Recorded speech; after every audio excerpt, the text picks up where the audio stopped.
Hello everyone, I hope सबैजना सन्चै हुनुहुन्छ होला। आज चाहिँ म के गर्दैछु भनेर हजुरहरू सोच्दै हुनु होला। मेरो बाबु हेर्न सक्नुहुन्छ, यस्तरी नाचिरहेको छ नि, यस्तरी नाचिरहेको छ नि। यिनीहरूले अस्तिबाट भनिरहेका थिए नि त, मलाई सेलरोटी पकाउनु मम्मी खान्छु भनेर भनिरहेका थिए। अनि बाबुहरूले भन्ने, अनि मैले नपकाउनु त कुरै भएन साथीहरू।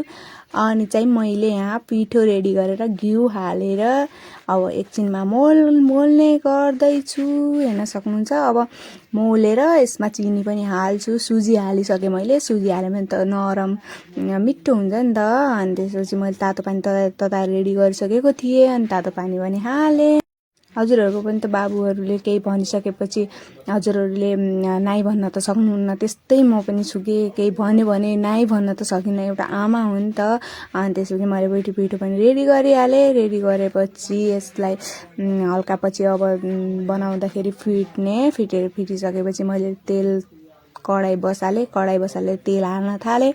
तेल हालिसकेपछि अब मैले फाइनली सुरु गरेँ सेलरोटी पकाउन। अब मैले रोटी पनि पकाइसकेँ। थ्याङ्क यू सो मच साथीहरू। मलाई फलो नगर्नुभएको साथीहरूले फलो गरिदिनु होला। आजलाई यति नै मेरो mini vlog. Like comment share गरिदिनु होला। Thank you so much. By by.